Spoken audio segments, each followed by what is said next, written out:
Have you ever really stopped to think about how you got around today? Maybe you walked, maybe you drove, maybe you hopped on a train. We get from A to B every single day, and honestly, we barely give it a second thought. But the story of how we move, well, that's one of the most powerful forces in all of human history. It's an incredible story of innovation and pure ambition that has shaped our cities, our economies, and even how we see the world itself. But let's make this a little more personal for a second. Just imagine. What if you could never, ever leave the town you were born in?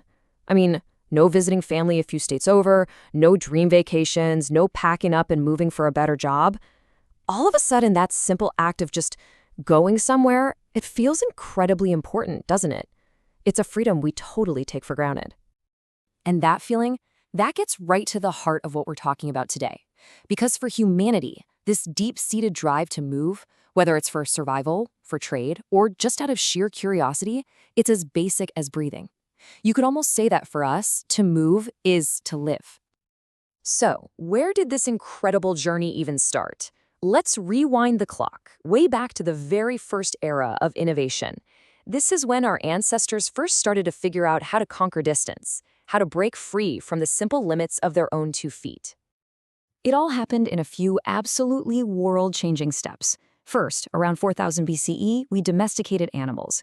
We basically turned them into living, breathing engines for work and travel. A huge leap forward. Then, maybe 500 years later, boom, the wheel shows up and completely changes the game for how much stuff we could haul over land.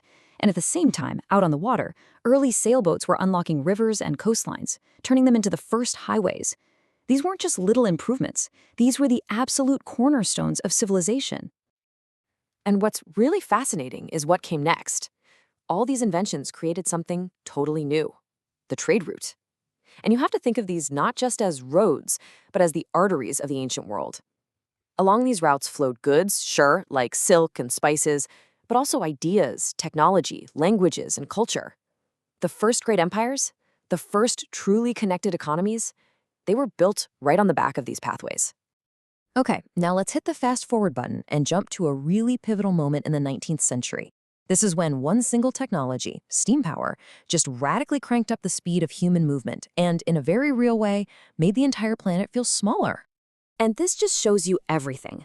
Back in the age of sail, crossing the Atlantic was this grueling, unpredictable journey that could take over a month. But then you get the steamship, and that exact same trip gets slashed down to about a week.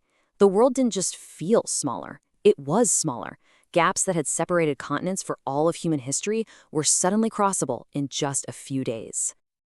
So, what does all this new speed mean? Well, it had a massive human impact. Look at this number, 60 million. That's roughly how many people migrated out of Europe during this period, one of the largest mass migrations in all of history.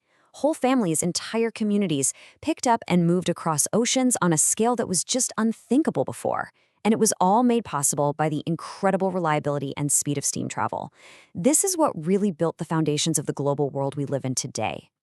All right, let's bring it into the 20th century, because this is where transportation gets personal. For the first time, really, the amazing power of mobility was put directly into the hands of everyday people.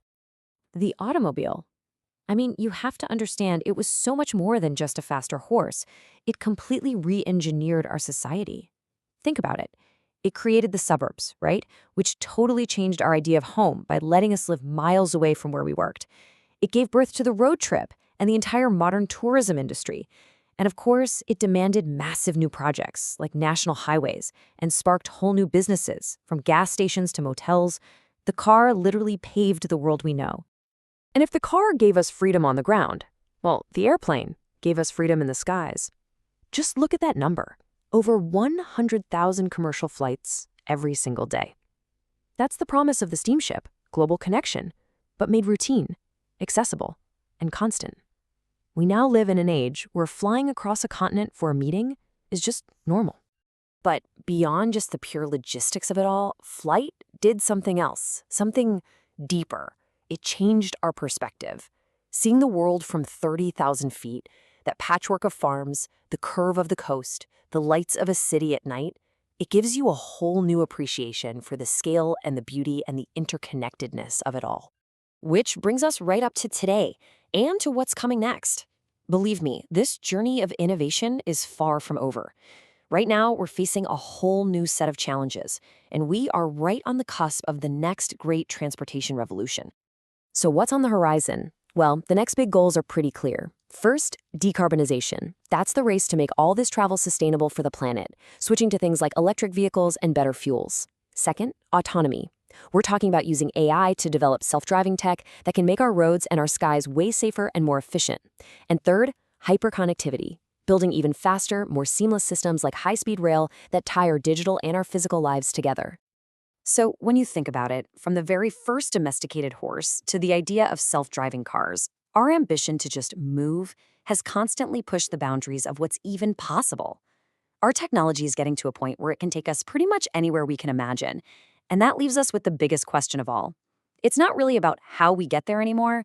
The real question is, where do we as a civilization decide we should go next?